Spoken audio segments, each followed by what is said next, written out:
Depois, vendo Jesus que tudo já estava consumado, para se cumprir a Escritura, disse: tenho sede.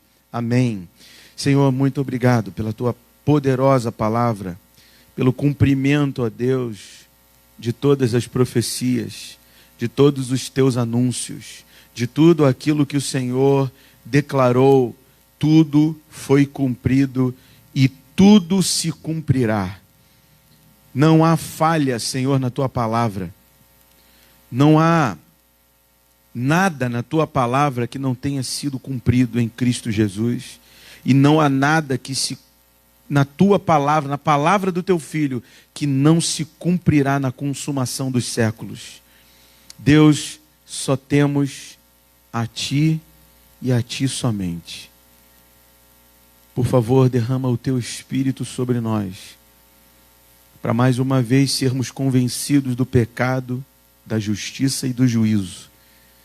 E que teu Espírito faça a obra que ele leva no nome.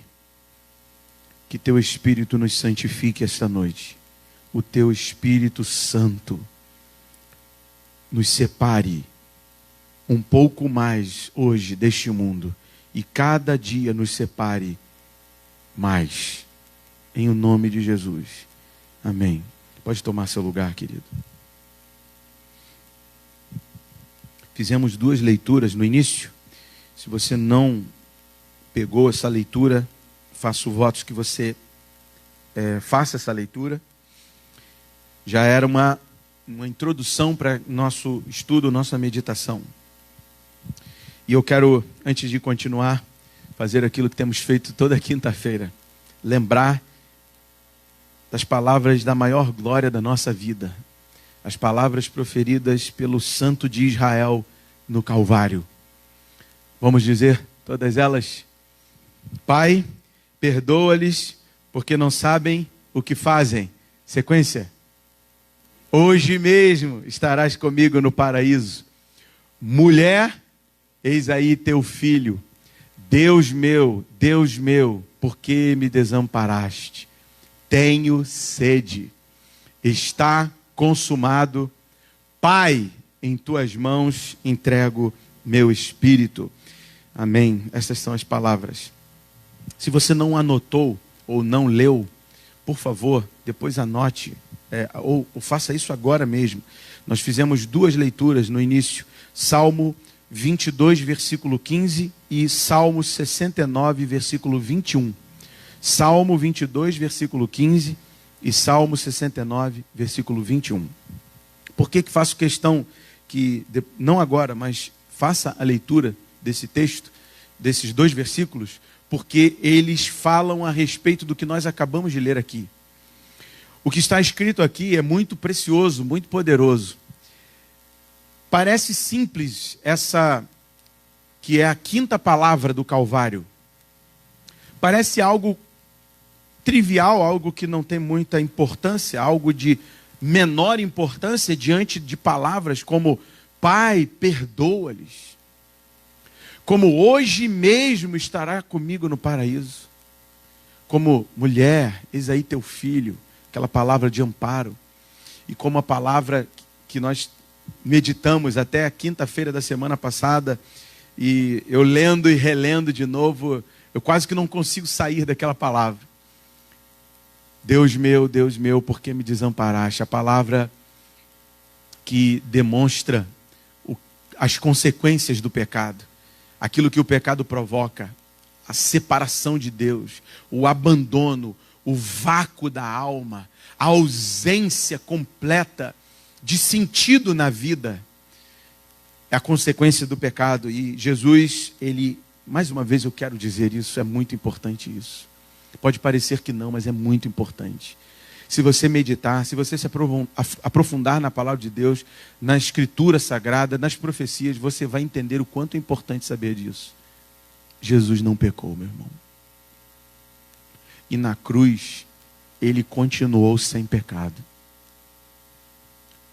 Não está escrito lá em 2 Coríntios, como nós lemos, aquele que não conheceu o pecado se tornou pecador por nós. Não está escrito isso. O que está escrito lá em Coríntios é, olha eu voltando aí já para a palavra anterior. O que está escrito lá em Coríntios é: aquele que não conheceu o pecado, ele o fez pecado por nós. Não está escrito lá, aquele que não conheceu o pecado se tornou pecador por nós. Não, Jesus não pecou. O Pai o fez pecado por nós. Isso é um mistério muito grandioso e muito glorioso. Ele não pecou e nem no Calvário o Pai o fez pecador, e no Calvário ele não se tornou pecador. Da mesma maneira que aquela serpente de bronze não pecou, mas assumiu o pecado e se fez o próprio pecado, porque a serpente era símbolo do pecado. E quando Deus diz a Moisés: levante a serpente, levante uma serpente de bronze, e todo aquele que olhar para ela, mirar os olhos nela, será livre das consequências do pecado, que era a morte, causada pela mordedura daquela serpente no deserto, para aqueles pecadores que murmuraram contra Deus, reclamaram de Deus no meio da provisão de Deus. Aquela serpente pecou? Aquela serpente que Moisés levantou no deserto, olha que coisa incrível. Nós estamos entendendo a palavra de Deus, entendendo o que Cristo fez no Calvário, através da imagem que Moisés levantou no deserto. Aquela imagem pecou? Aquela serpente de bronze, ela pecou? Pecou? Não. Você pode responder categoricamente: não. Aquilo era um símbolo. Ela estava ali fazendo uma simbologia, apontando para Cristo. Aquela serpente de bronze, bronze é o símbolo de justiça. Bronze é um metal que representa justiça. Ela assumiu o pecado, mas ela não pecou. Ela não tinha pecado. Aquela serpente de bronze lá não murmurou contra Deus. Jesus murmurou contra Deus. Jesus caiu em tentação. Jesus cometeu pecado. Jesus fez alguma coisa contra a vontade do seu Pai. Jesus não foi um pecador. Jesus assumiu o nosso pecado, sem jamais ter pecado. Ele não se contaminou. Meus irmãos, diante de palavras como essa, ou então vamos pensar agora nas palavras seguintes. Diante de palavras como: está consumado, Pai, em tuas mãos entrego o meu espírito. Tenho sede. Tenho sede se torna algo assim.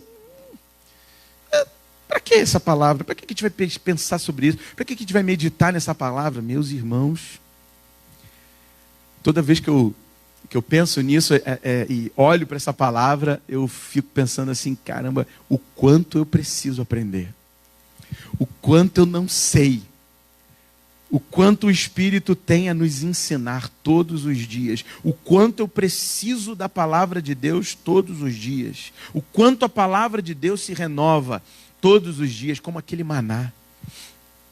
Aquele maná que não servia para o dia seguinte. Era necessário o novo alimento, a nova porção da palavra de Deus todos os dias. E pensando nessa expressão, essa palavra da cruz: tenho sede. Eu fico pensando, olhar para ela e olhar para as outras palavras, nós colocamos ela tão limitada, tão pequena. Tenho sede. O que isso significa? O que isso representa? Mas João, ele já nos aponta aqui um alvo de estudo profundo. João aqui, ele faz questão de enfatizar. Olha o que ele diz. Olhe para mais uma vez para o versículo 28 do capítulo 19.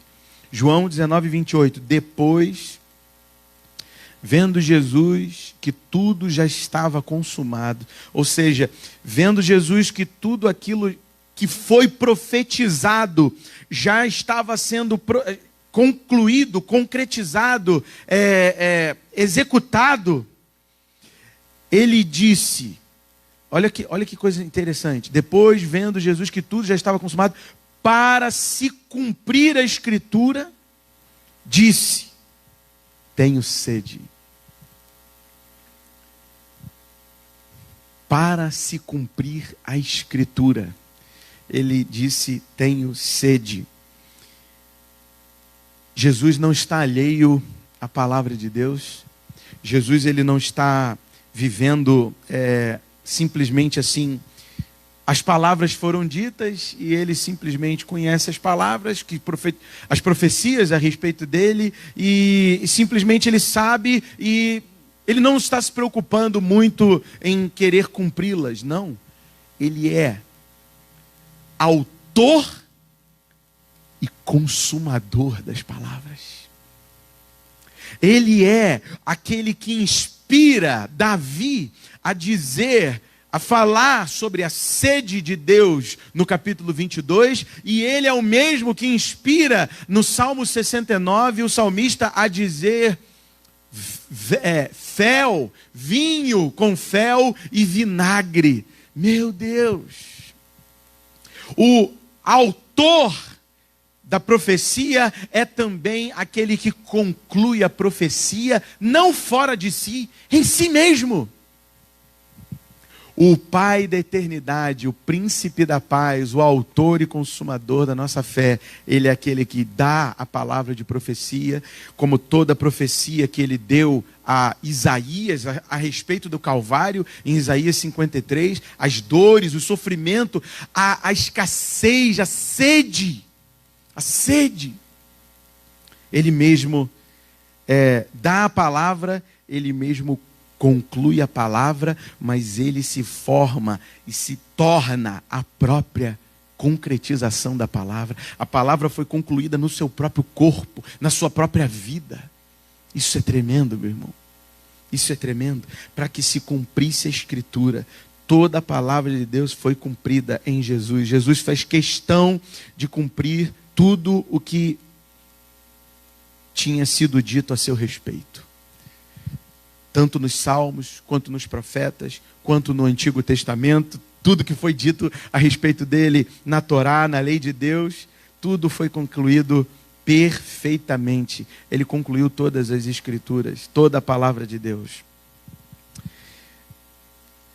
E o que a gente precisa aqui enfatizar e trazer à tona aqui, pensar aqui, é que o Filho de Deus, o Deus que se fez homem, ele era Deus e ele era homem. Ele não era um pouquinho homem e um pouquinho Deus, ele era 100% Deus, 100% homem. Isso é um dos aliás, eu tenho pensado muito a respeito do nosso seminário teológico de base, o CETEB. A aula do CETEB que o bispo Walter fez questão de pontuar, enfatizar, uma das aulas mais preciosas. Ele conclui dizendo: Jesus era homem, integralmente homem, 100% homem. Homem com todas as letras, com todas as dificuldades, sofrendo todas as tentações, tendo fome, chorando, tendo sede, com tudo que nós sofremos. Jesus era 100% homem e 100% Deus. Alguns usam expressões que causam certa confusão. O homem divino, ou o Deus homem. O Deus homem e o homem divino são expressões que trazem certa confusão. Por exemplo, se você pensar em o homem divino, você vai pensar assim: por isso que ele não pecou. Por isso que ele não peca. Ele era um homem divino. Ele era um homem que veio de Deus, da parte de Deus, então por isso que ele não peca. Parece que Jesus tem umas isenções, uns bloqueios com relação ao mundo, que ele simplesmente não é afetado como nós somos afetados. Se você disser ele é um homem divino, ou um Deus humano, um Deus humano, já também se torna algo bem estranho. Se ele era um Deus humano, é como se fosse um semideus. É isso? Se você pensar nisso, você faz com que Jesus se torne um ser mitológico. Sabe o que é um ser mitológico? Os seres mitológicos eram os seres formados pela união daquelas entidades ou deuses do panteão grego e do panteão romano também, que são praticamente os mesmos deuses, só que com nomes diferentes. Mas você pensar que um deus grego teve relações com um ser humano, uma mulher, né? E aí o ser que nasce da junção de um Deus com uma mulher é um semideus. Jesus não é um semideus. Jesus continuou sendo plenamente Deus. Jesus era integralmente Deus. Absolutamente Deus. E aí você pensa assim, tá vendo? É por isso que ele não pecou. Não. E aí que está a grande glória desse mistério.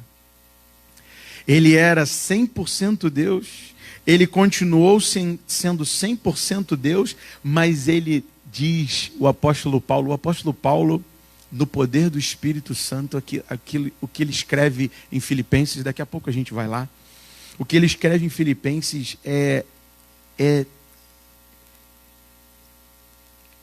a simplificação de uma complexidade tão grande que só o Espírito Santo poderia ter falado aquilo para o apóstolo Paulo. Aquilo é como se o Espírito tivesse soprado nos ouvidos do apóstolo Paulo. Ele se fez carne.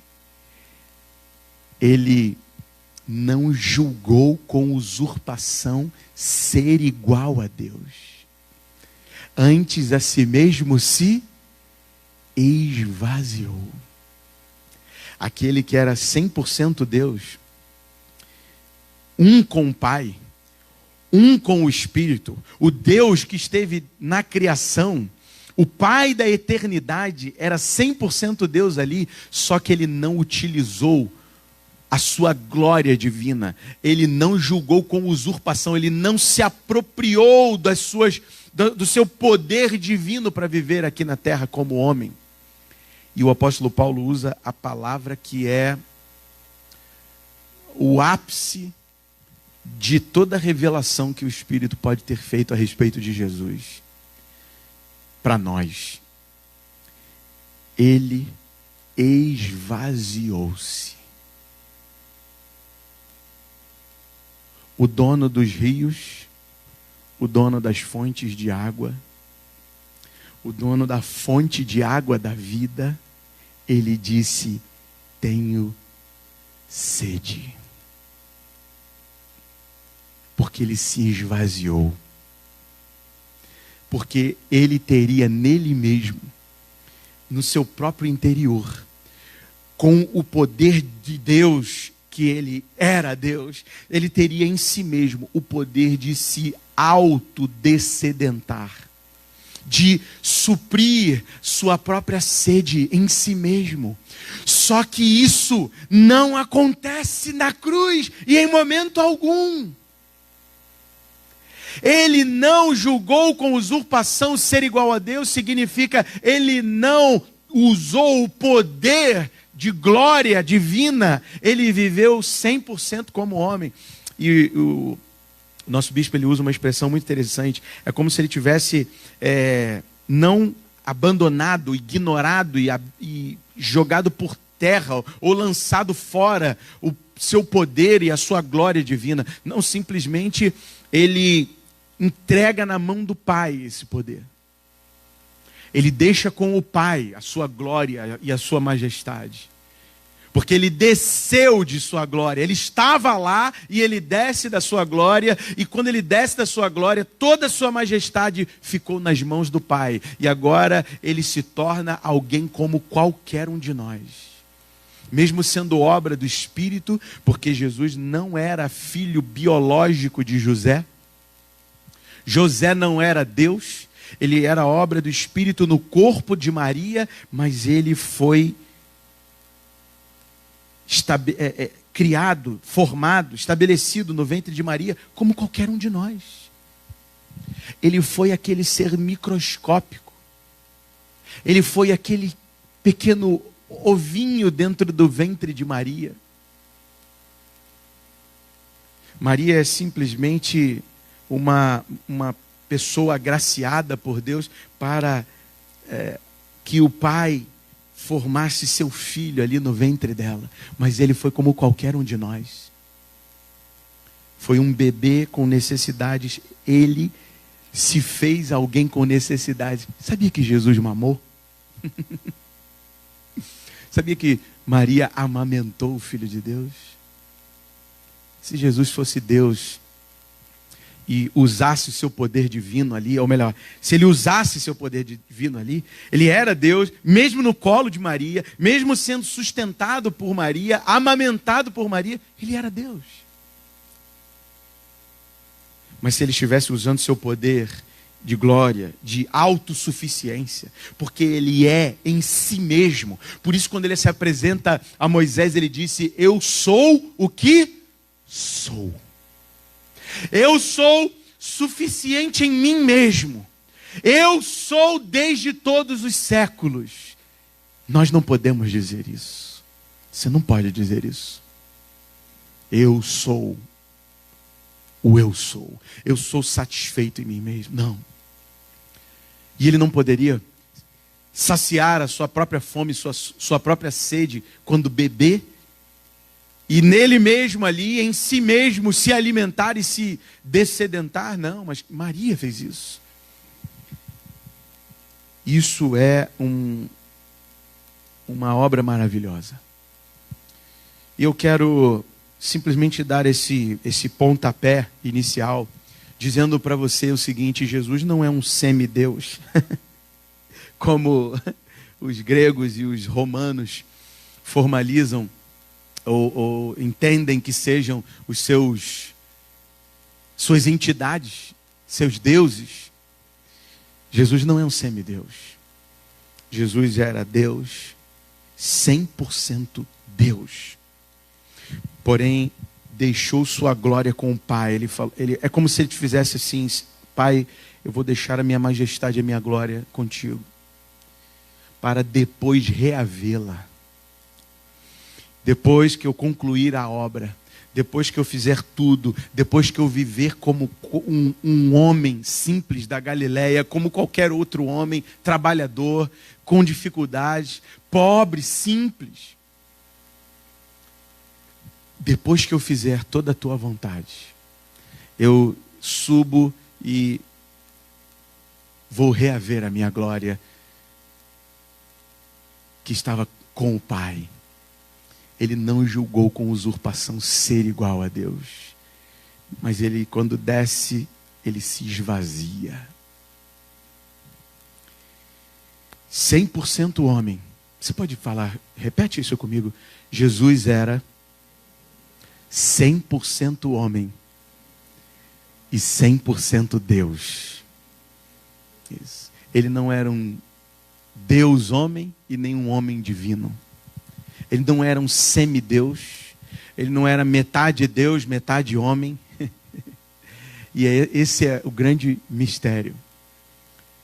Ele se encarna. Ele se torna homem.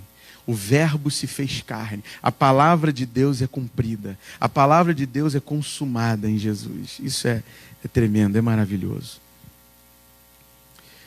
Toda a palavra dos profetas aponta para Jesus. Nós temos textos e mais textos que apontam para Jesus. Os Salmos 22, 69, todos esses salmos falam da vitória da cruz. Salmo 35 fala da cruz, Isaías 53 fala da cruz. E eu estava aqui pensando, será que é só isso?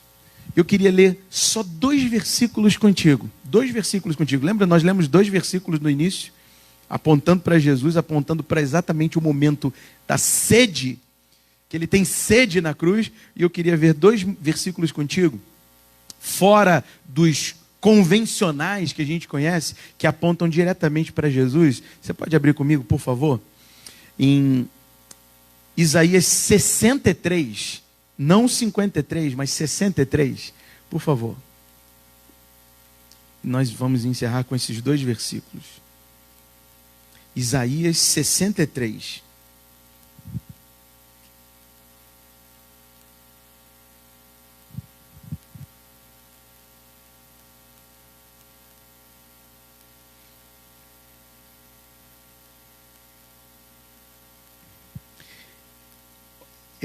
Dentro de um momento muito especial. O que está escrito no versículo 7 de Isaías 63? O título na sua Bíblia, se tem um título, você pode falar, por favor? A última oração do profeta. Que texto precioso. Que passagem preciosa. A última oração do profeta. Olha o que diz na última oração do profeta. Comece pelo versículo 7 mesmo. Celebrarei as benignidades do Senhor e os seus atos gloriosos, segundo tudo o que o Senhor nos concedeu e segundo a grande bondade para com a casa de Israel. Bondade que usou para com eles, segundo as suas misericórdias e segundo a multidão das suas benignidades.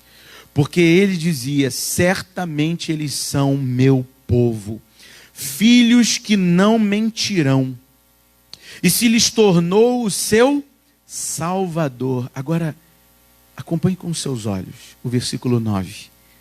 Em toda a angústia deles, foi ele angustiado, ou seja, ele se esvaziou. E sofreu como qualquer um de nós sofreria. Em toda a angústia deles foi ele angustiado.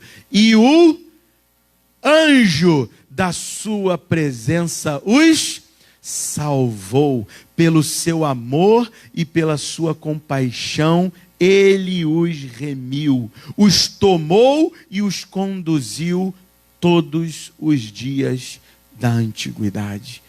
Meus irmãos, sabe o que Isaías está falando aqui? Em Isaías 53, ele está falando da cruz. O versículo 9, ele tem uma palavra aqui que está em letra maiúscula. Ele tem um substantivo aqui que não é simplesmente o mensageiro ou um anjo, como um anjo mensageiro emissário de Deus. A palavra anjo é um substantivo próprio. Está falando de Jesus. Esse anjo aqui, que é aquele que veio fazer, é o mensageiro de Deus para a terra, é aquele criador dos anjos e que se fez menor que os anjos. Ele usa essa expressão anjo aqui para dizer que ele era o mensageiro direto de Deus. Ele era o próprio Deus que se fez a mensagem, ele é o próprio Deus que se fez o mensageiro. Meu Deus, ele se angustiou como qualquer um de nós. O anjo de Deus, o homem, Deus, o Deus que se fez homem, o verbo que se fez carne, o mensageiro de Deus, aquele que estava com Deus, aquele que é a própria palavra de Deus, angustiou-se como qualquer um de nós. Veja como a palavra de Deus, veja como as profecias todas já apontavam para Cristo. E a sequência diz, e se lhes tornou o seu Salvador, no final do versículo 8, e se lhes tornou o seu Salvador, o anjo da sua presença os salvou. Pelo seu amor e pela sua compaixão, ele os remiu, os tomou e os conduziu todos os dias da antiguidade. Sabe o que parece?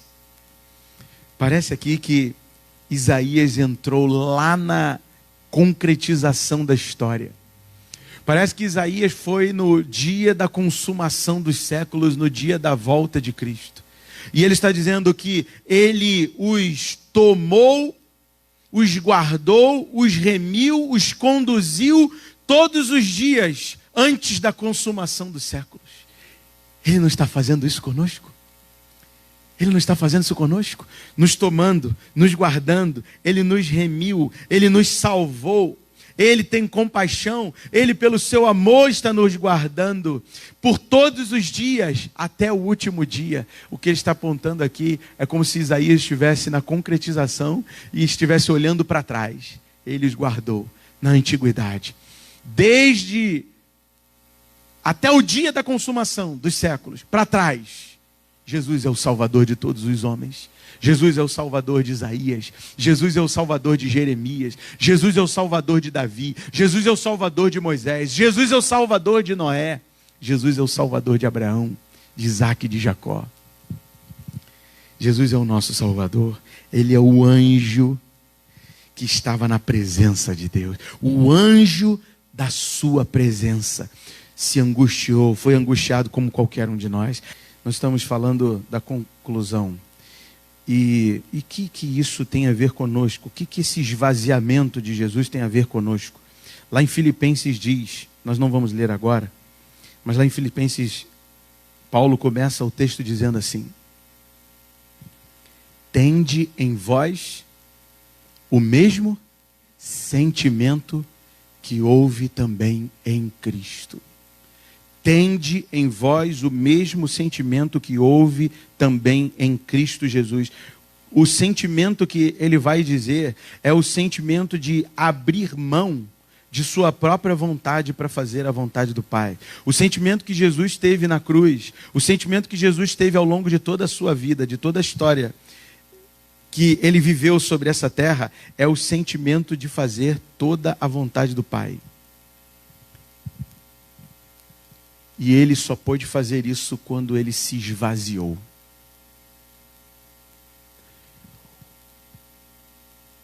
O nosso único caminho para viver a vontade de Jesus, para viver a vontade do Pai, para viver na vontade do Espírito, é a palavra que mais fica evidente nesta quinta palavra da cruz. Esvaziar-se. Esvaziar de si mesmo. Esvaziar-se da nossa própria vontade. Abrir mão das minhas vontades. Renunciar à própria vida. Renunciar às minhas cobiças, às minhas paixões, os meus desejos. Fazer morrer as minhas vontades. Esvaziar-se.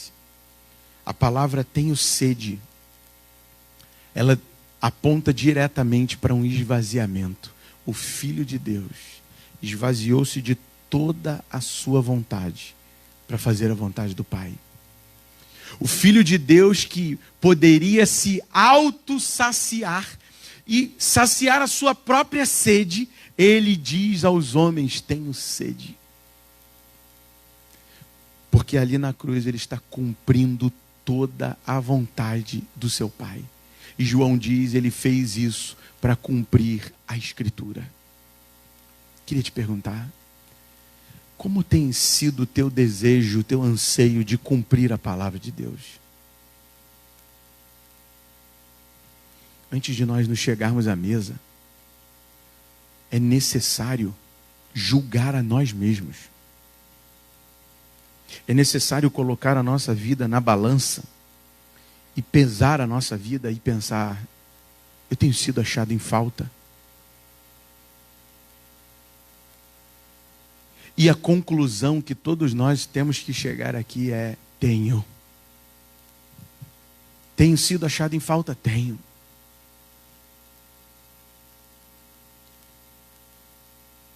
Eu tenho vivido uma vida de abstinência do mundo?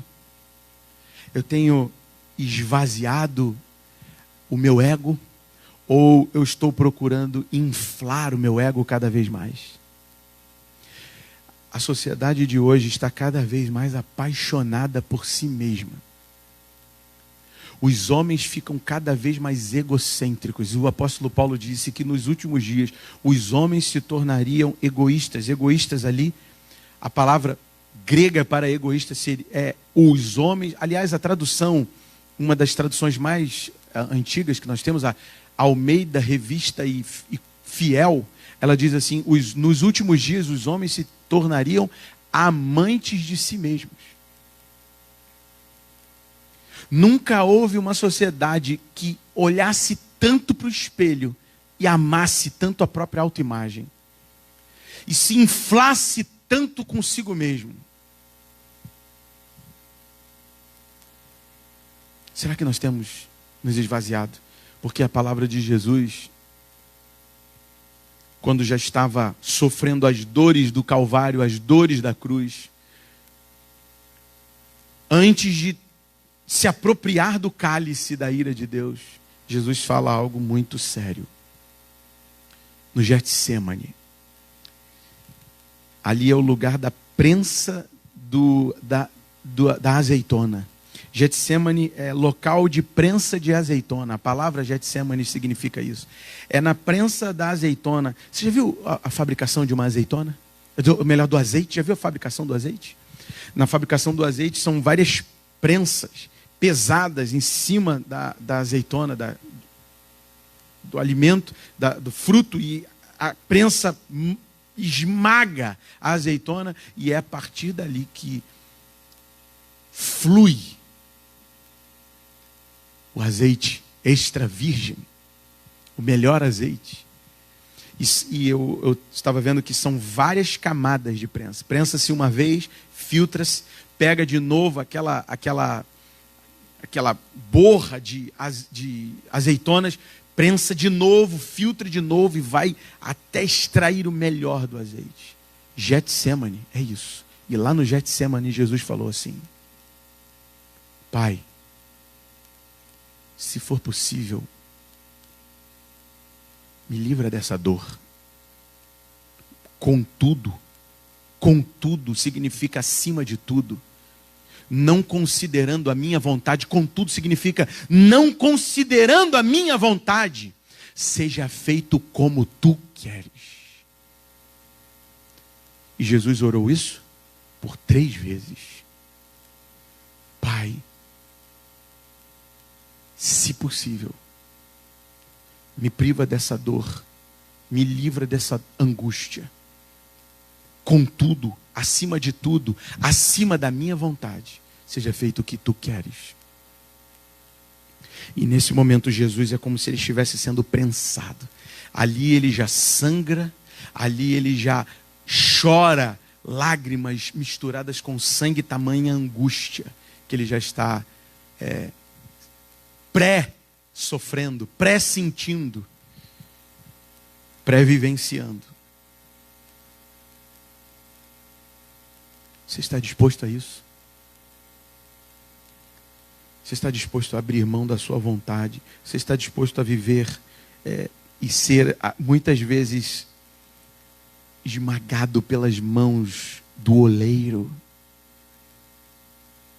para que ele dê a forma na tua vida e não você? Isso é se esvaziar.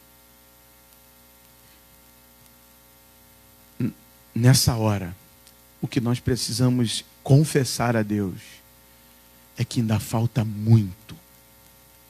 É que ainda temos que jogar muita coisa fora. Muitas vontades próprias. Muitas autossuficiências. Autossatisfações. Muitas... um desejo de autoafirmação. A sociedade de hoje quer se autoafirmar a todo custo. Não é à toa que nós somos a sociedade que mais se expõe na mídia social. Nunca houve uma sociedade assim. Nunca houve uma sociedade com a necessidade tão grande de mostrar tudo o que faz. Você já viu como nós fazemos? Tudo que a gente faz, a gente publica. Tudo que a gente faz, a gente põe no status. Tudo que a gente come, a gente está tirando foto de comida, gente. Meus irmãos, para pensar. A gente está tirando foto de comida e colocando e publicando. Sabe o que significa isso? Significa que nós estamos ficando cada vez mais parecidos com o mundo. E a gente pensa que isso é uma coisinha pequena. Mas as grandes quedas começam com pequenas pedras. As grandes derrotas na nossa vida não começam com grandes concessões que nós fazemos, mas começam com pequenas concessões que nós damos ao mundo, ao nosso ego, à nossa vontade. O Filho de Deus, o próprio Deus, abriu mão de tudo ao ponto de dizer: tenho sede. E nós estamos ficando cada vez mais parecidos, nos expondo cada vez mais. Estamos nos tornando cada vez mais amantes de nós mesmos, da nossa própria autoimagem. E naquele Calvário ali, Isaías diz que aquele a quem devemos seguir, ele não tinha aparência, formosura, todos o desprezavam, cuspiram nele, menearam a sua cabeça dizendo: é maldito de Deus. E era aquele que estava ali, sem nenhuma aparência, sem nenhuma foto para postar no Instagram, sem condições de pegar um celular e colocar na palma da mão para tirar a selfie. Aquele ali é que nós devemos copiar. Tende em vós o mesmo sentimento que houve em Cristo Jesus. Ou seja, ainda que você tenha que ir para a cruz, obedeça até as últimas consequências. Cuidado com as pequenas concessões, porque são elas que nos levam aos grandes abismos. São as pequenas pedrinhas no caminho que nos fazem ter as maiores quedas.